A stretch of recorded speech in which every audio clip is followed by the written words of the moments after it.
Soviet military officials view the remains of cosmonaut Vladimir Komarov. Mankind's road to the stars had its unsung heroes. One of them was the Soviet cosmonaut Vladimir Komarov. His spaceflight on Soyuz 1 made him the first Soviet cosmonaut to fly into outer space more than once, and he became the first human to die on a space mission.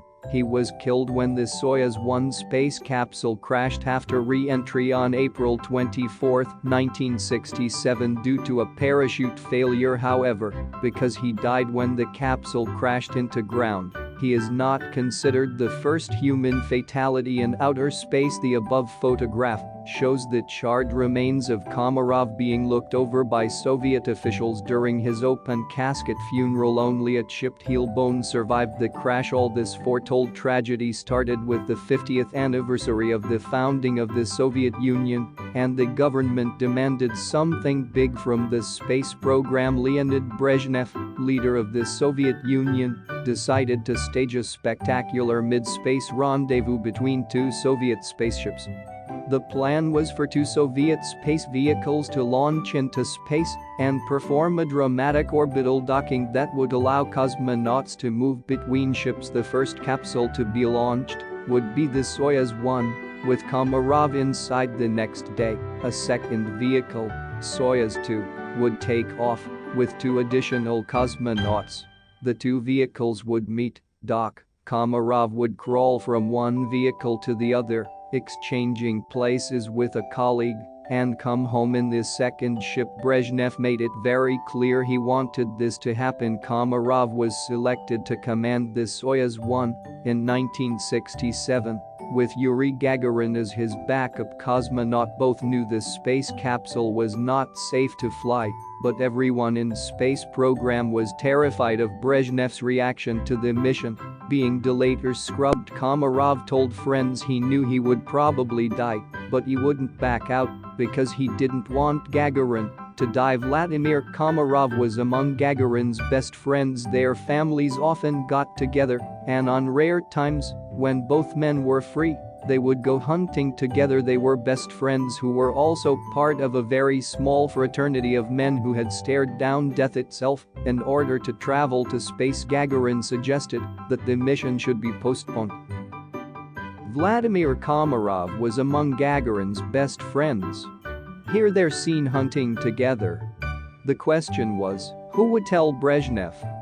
Gagarin wrote a 10-page memo and gave it to his best friend in the KGB, Veniamin Ruseyev, but nobody dared send it up the chain of command. With less than a month to go before the launch, Komarov realized postponement was not an option. One of Komarov's friends in KGB suggested that he should refuse to flight. According to book Starman by Jamie Doran and Piers Bizney, Komarov answered, "If I don't make this flight, they'll send the backup pilot instead." That was Yuri Gagarin. Vladimir Komarov couldn't do that to his friend. "That's Yura," the book quotes him saying, "and he'll die instead of me. We've got to take care of him." Komarov then burst into tears as the launch date drew near. Everyone was more and more pessimistic. There were serious problems that would make this machine dangerous to navigate in space. The pre-test flights had been disconcerting.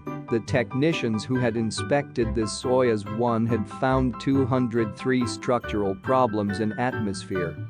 A foreboding prevailed at the cosmodrome as Vladimir Komarov climbed into the transfer van to take the ride down to the pad. He had an air of fatalistic resignation about him. His fellow cosmonauts joshed him, trying to cheer him and get a smile. They started singing, encouraging him to join in. By the time they reached the pad some minutes later, he was singing with them too, and the mood of pessimism had lifted somewhat. Gagarin showed up to the launch in full gear and tried to convince the crew to let him pilot the craft instead, but the crew, including Komarov, refused to let him, and Komarov flew the ship, almost certainly knowing that he was likely to die. 8 minutes later, Vladimir Komarov was in orbit operating one of the most sophisticated spacecraft ever launched. The trouble started at once when one of the Soyuz's 2 solar panels failed to deploy, starving the craft of electrical power. and obscuring some of the navigation equipment. Soyuz 1 spacecraft, artistic depiction. The crash site and Vladimir Komarov.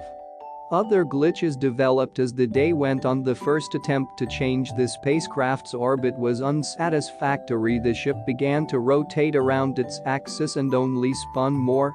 When Komarov tried to correct the problem, the thermal control system degenerated, communications with the ground became irregular, and lack of electricity prevented the astro orientation system from operating. Seeing all these problems, the ground control decided to abandon the Soyuz 2 launch and bring Komarov home at the first available opportunity. Komarov tried unsuccessfully to orient the Soyuz module for 5 hours. The craft was transmitting unreliable status information and communications were lost using procedures that he had never practiced in training. Komarov managed to align the spacecraft and fire the retro-rockets himself despite his heroic efforts to save the mission. Worse was to come. He successfully re-entered the Earth's atmosphere on his 19th orbit, but as the cabin descended through the atmosphere, the drogue parachute came out, but the main parachute remained stubbornly in its container. When the reserve chute was popped out, it tangled in the lane of the drag chute of the main parachute. Soyuz 1 crashed at great speed into the steppe at Orenburg at 7 a.m. killing Komarov. The cabin exploded on impact, and when Soviet Air Force recovery teams arrived, all they found was burning metal, the rim of the top of Soyuz being the only hardware they could identify as Komarov was headed to his doom. US listening posts in Turkey heard him crying in rage, cursing the people who had put him inside a botched spaceship. He told ground control officials he knew he was about to die. The Soviet premier Alexei Kosygin called on a video phone to tell him he was a hero. Komarov's wife was also on the call to talk about what to say to their children. Kosygin was crying when the capsule began its fatal descent. The American intelligence picked up Komarov's cries of rage as he plunged to his death. Some translators heard him say, "Heat is rising in the capsule." Valentina Komarov, the widow of Soviet cosmonaut Vladimir Komarov, kisses a photograph of her dead husband during his official funeral, held in Moscow's Red Square on April 26, 1967. He also used the word killed, presumably to describe what the engineers had done to him. The consensus afterwards was that the whole mission had been rushed before Soyuz was really ready. Vladimir Komarov's death seems to have been almost scripted. Yuri Gagarin said as much in an interview he gave to Pravda weeks after the crash. He sharply criticized the officials who had let his friend fly. The Gagarin of 1967 was very different from the carefree young man of 1961. Komarov's death had placed an enormous burden of guilt on his shoulders. At one point Gagarin said, "I must go to see the main man Brezhnev personally." He was profoundly depressed that he hadn't been able to persuade Brezhnev to cancel Komarov's launch. 1 year after Komarov's death, Gagarin died when he crashed a fighter jet. Komarov was honored with a state funeral in Moscow, and his ashes were interred in the Kremlin Wall necropolis at Red Square. The American astronauts requested the